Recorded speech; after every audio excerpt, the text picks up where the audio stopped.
ഇന്ന് നമുക്ക് ഇവനെ വെച്ചിട്ടുള്ള പരീക്ഷണം കേട്ടോ. പണ്ട് ഞങ്ങൾക്ക് ഇതെങ്ങനെയാണ് കഴിക്കേണ്ടതെന്ന് അറിയത്തില്ല.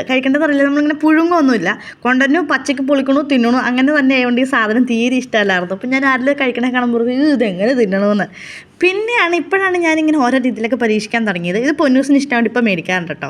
ഞാനത് അങ്ങനെ ഇട്ട് കുറച്ച് വെള്ളം ഒഴിച്ച് ഉപ്പ് ഇട്ട് വേവിച്ചു. നമുക്ക് ഇത്രയും സാധനങ്ങൾ എടുത്തിട്ടുണ്ട്. ഇത് അപ്പടിയൊന്നും ആവശ്യമില്ല. സവാളയുടെ പകുതി എടുത്തിട്ടുള്ളൂ, തക്കാളിയുടെ പകുതി എടുത്തിട്ടുള്ളൂ, ഒരു മുളകിൻ്റെ ഒരു തുമ്പ് വശം എടുത്തിട്ടുള്ളൂ, ക്യാരറ്റ് ഒരു ഇച്ചിരി എടുത്തിട്ടുള്ളൂ. ഒക്കെ അത്യാവശ്യം ചെറുതായിട്ട് തന്നെ അരിഞ്ഞു കേട്ടോ. കുക്കുംബറോ സാധനങ്ങളൊക്കെ നിങ്ങളുടെ ഇഷ്ടത്തിനനുസരിച്ച് ചേർക്കാം. എനിക്ക് അതിൻ്റെ ഒത്തിരി ടേസ്റ്റും എനിക്കിത് ഈ കടലിങ്ങനെ പുഴുങ്ങി കഴിയുമ്പം ഒരു പ്രത്യേക തരം ടേസ്റ്റാണ്. എനിക്കതുകൊണ്ട് അങ്ങനെ കഴിക്കുന്ന ഇഷ്ടമാണ്. അപ്പോൾ അതിൻ്റെ കൂടെ ചെറുതായിട്ട് ഞാൻ ഇതൊക്കെ ഇടുന്നേ ഉള്ളൂ.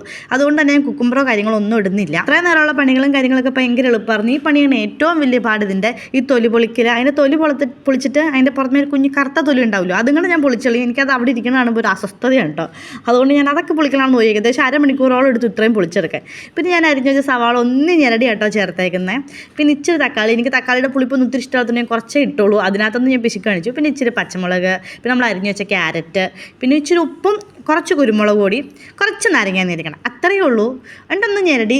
ചില പ്രാവശ്യം ചിലപ്പോൾ നമുക്ക് തീരെ പിഞ്ച് കിട്ടും, ചില പ്രാവശ്യം ഭയങ്കര മൂത്തായിരിക്കും. എനിക്ക് ആദ്യമായിട്ടാണ് ഇത്രയും വലുത് കിട്ടുന്നത്. ഞാൻ എപ്പം മേടിച്ചാലും എനിക്ക് പിരിപിരിയെന്നുള്ളതായിരിക്കും കിട്ടുന്നത്. ഈ പ്രാവശ്യം ഇച്ചിരി വലുതായിരുന്നു.